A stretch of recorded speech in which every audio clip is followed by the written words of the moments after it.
നമുക്ക് KV ബൈജു നമ്മോടൊപ്പം തുടരുന്നുണ്ട്. അത് കണ്ണൂരിലെയും ഒപ്പം തന്നെ കാസർകോട്ടെയും സാഹചര്യങ്ങളാണ് ബൈജു വിശദീകരിച്ചുകൊണ്ടിരിക്കുന്നത്. അതിൽ കണ്ണൂരിൽ നല്ല രീതിയിലുള്ള പോളിംഗ് ഈ വിമതർ സ്ഥാനാർത്ഥികളായി എത്തിയെടുത്തുണ്ട് എന്നത് ബൈജു സൂചിപ്പിച്ചു. ബൈജു, ഇപ്പോൾ നിൽക്കുന്ന ഇടം എവിടെയാണ്? അവിടെ ഈ ഉച്ചയ്ക്ക് ശേഷം ഒരു മന്ദഗതിയിലാണ് സംസ്ഥാനത്ത് ഉടനീളം ഇപ്പോൾ പോളിംഗ് എന്ന് അറിയുന്നു. പക്ഷേ അവിടെ ഇപ്പോഴും ആളുകൾ എത്തുന്നുണ്ട് എന്ന് മനസ്സിലാക്കുന്നു. എന്താണ് അവിടുത്തെ സാഹചര്യം?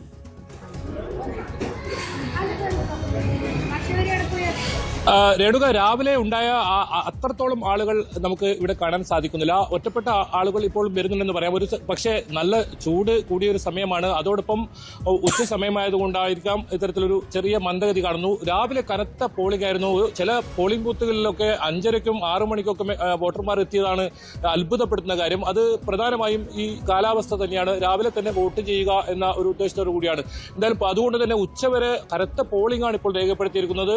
നമ്മൾ ഇപ്പോൾ അല്പസമയം മുമ്പ് കെ സുധാകരന്റെ വാക്കുകളാണ്. വൈകിയാണ് കെ സുധാകരൻ ഉച്ചയോടുകൂടിയാണ് ഇപ്പോൾ വോട്ട് ചെയ്യാനെത്തിയത്. അദ്ദേഹം പറയുന്നത് തികഞ്ഞ വിജയപ്രതീക്ഷയിലാണ്. മറ്റേതെങ്കിലും UDF-നെ പ്രതിക്കൂട്ടിലാക്കുന്ന അല്ലെങ്കിൽ പ്രതിസന്ധിയിലാക്കുന്ന തരത്തിലുള്ള ഒരു വാക്കുകളും അദ്ദേഹത്തിന്റെ ഭാഗത്തുണ്ടായില്ല. KPCC പ്രസിഡന്റ് സണ്ണി ജോസഫ് വലിയ ഭൂരിപക്ഷത്തോടെ വിജയിക്കുമെന്ന് അദ്ദേഹം പറയുന്നു. 100 സീറ്റിലധികം നേടാൻ സാധിക്കുമെന്നും അദ്ദേഹം പ്രതീക്ഷ വെച്ച് പുലർത്തുന്നു. ഏതായാലും പ്രധാനപ്പെട്ട നേതാക്കളുടെ എല്ലാ പ്രതികരണം ഇപ്പോൾ വന്നു കഴിഞ്ഞു. മുഖ്യമന്ത്രി പിണറായി വിജയനായിരുന്നു ആദ്യം പ്രതികരിച്ചത്. അതായത് കഴിഞ്ഞ തവണ കിട്ടിയതിനേക്കാൾ ഭൂരിപക്ഷത്തിൽ LDF സർക്കാർ അധികാരത്തിൽ വരുമെന്നാണ് മുഖ്യമന്ത്രി പിണറായി വിജയൻ പറഞ്ഞതെങ്കിൽ അത്തരത്തിൽ വലിയ പ്രതീക്ഷയാണ് ഓരോ നേതാക്കളും പങ്കുവെക്കുന്നത്. കണ്ണൂരിൽ നിന്നും KPCC president Sunny Joseph, MV Govindan master, അതോടൊപ്പം മുഖ്യമന്ത്രി പിണറായി വിജയൻ, ഏറ്റവും ഒടുവിലായി കെ സുധാകരൻ, ഇങ്ങനെ എല്ലാവരും ഇപ്പോൾ വോട്ട് രേഖപ്പെടുത്തിയിരിക്കുന്നു. അവരുടെ പ്രതികരണങ്ങളും വന്നു കഴിഞ്ഞിരിക്കുന്നു. ഏതായാലും ഇനി ഉച്ചയ്ക്ക് ശേഷം പരമാവധി വോട്ടർമാരെ പോളിംഗ് ബൂത്തിലേക്ക് എത്തിക്കാനുള്ള ഒരു തിരക്കിലാണ് വോട്ടർമാരുള്ളത്. ഞാനിപ്പോൾ നിൽക്കുന്ന ഇടത്തും ഈ ദൃശ്യങ്ങളിൽ തന്നെ കാണാം. വളരെ കുറച്ച് ആളുകൾ മാത്രമാണ് ഇവിടെ ഇപ്പോൾ ഈ പോളിംഗ് സ്റ്റേഷനിൽ കാണാൻ സാധിക്കുന്നത്. രാവിലെ നമ്മൾ ഇതേ പോളിംഗ് സ്റ്റേഷനിൽ വന്നപ്പോൾ വലിയ തോതിൽ ആളുകൾ എത്തുന്ന സാഹചര്യം ഉണ്ടായിരുന്നു. ഒരു പക്ഷേ നേരത്തെ സൂചിപ്പിച്ചതുപോലെ തന്നെ ഉച്ച സമയമായതുകൊണ്ടായിരിക്കാം അത്തരത്തിൽ ഒരു മന്ദഗതിയിൽ ഇപ്പോൾ നീങ്ങുന്നത്. ഒരു പക്ഷേ ഉച്ചയ്ക്ക് ശേഷം വലിയ തോതിൽ ആളുകൾ കൂട്ടത്തോടെ വന്നേക്കാം. ഇതേ ബൂത്തിൽ തന്നെ തദ്ദേശ തെരഞ്ഞെടുപ്പിലൊക്കെ 7 മണി വരെയൊക്കെ ആളുകൾ വോട്ട് ചെയ്യാൻ ക്യൂ നിൽക്കുന്നത് കാണാമായിരുന്നു. അത്രത്തോളം വലിയ തിരക്ക് അനുഭവപ്പെട്ടിരുന്നു. പക്ഷേ ഈ ഉച്ച സമയത്ത് ഒരു മന്ദത എല്ലാ ബൂത്തുകളിലും നമുക്കിപ്പോൾ കാണാൻ സാധിക്കുന്നു. അത് കണ്ണൂരായാലും കാസർഗോഡായാലും അത്തരത്തിലാണ്. നേരത്തെ സൂചിപ്പിച്ചതിൽ വളരെ പ്രധാനപ്പെട്ട ഒരു കാര്യം മഞ്ചേശ്വരത്ത് പോളിംഗ് ശതമാനം വളരെ കുറവ് രേഖപ്പെടുത്തി എന്നുള്ളത് തന്നെയാണ്. മഞ്ചേശ്വരത്ത് 45.42%. അതായത് കാസർഗോഡ് ജില്ലയിലെ 5 മണ്ഡലങ്ങളിൽ ഏറ്റവും കുറവ് രേഖപ്പെടുത്തിയിരിക്കുന്നത് മഞ്ചേശ്വരത്താണ്. കാസർഗോഡ് നേരത്തെ സൂചിപ്പിച്ചതുപോലെ തന്നെ കാസർഗോഡും മുസ്ലിം ലീഗിനകത്തൊക്കെ വലിയ തോതിലുള്ള എതിർപ്പൊക്കെ ഉയർന്ന ഒരു മണ്ഡലമാണ്. ഇന്നലെ രാത്രി പോലും വോട്ടിന് കോഴ ആരോപണം ഉയർന്ന ഒരു മണ്ഡലമാണ് കാസർഗോഡ്. UDF സ്ഥാനാർത്ഥി കല്ലട്ര മഹിനാജിയുടെ സഹോദരങ്ങളെ ഇത്തരത്തിൽ വോട്ടിന് പണം നൽകാൻ എത്തിയെന്ന് ആരോപിച്ച് LDF പ്രവർത്തകർ തടഞ്ഞു വെക്കുന്ന സാഹചര്യം ഉണ്ടായിരുന്നു. അങ്ങനെ വലിയ തോതിൽ വാർത്തകളിൽ ഇടം നേടിയ കാസർഗോഡ് മണ്ഡലം, മഞ്ചേശ്വരം മണ്ഡലം, ഈ 2 മണ്ഡലങ്ങളിലും പോളിംഗ് ശതമാനം കുറഞ്ഞ് ആണ് ഇപ്പോൾ നമുക്ക് കാണാൻ സാധിക്കുന്നത്. അതേസമയത്ത് ഉദുമയിലും കാഞ്ഞങ്ങാടും തൃക്കരിപ്പൂരിലും പോളിംഗ് ശതമാനം ഉയർന്ന രീതിയിൽ തന്നെ കാണുന്നുണ്ട്.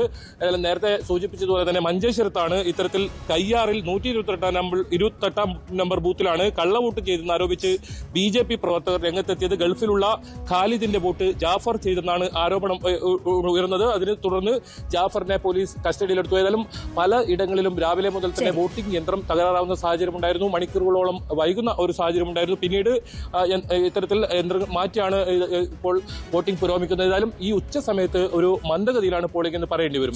എന്തായാലും ഇപ്പോൾ KV ബൈജു അവിടെ നിന്ന് നൽകുന്ന വിവരം അനുസരിച്ച് അവിടെയും ആളുകളുടെ എണ്ണം അല്പം കുറഞ്ഞിട്ടുണ്ട്. രാവിലത്തെ അപേക്ഷിച്ച് ഇപ്പോൾ പോളിംഗ് ബൂത്തിൽ എത്തുന്നവരുടെ എണ്ണം കുറഞ്ഞിട്ടുണ്ട്. സംസ്ഥാനത്ത് ആകെ അങ്ങനെ ഒരു സാഹചര്യമുണ്ട്. അത് എല്ലാ തെരഞ്ഞെടുപ്പുകളിലെയും സാഹചര്യമാണ്. ഉച്ചയ്ക്ക് ശേഷമുള്ള സമയം അല്പം മന്ദഗതിയിൽ മാത്രം വോട്ടിംഗ് പുരോഗമിക്കുന്ന സമയമാണ്.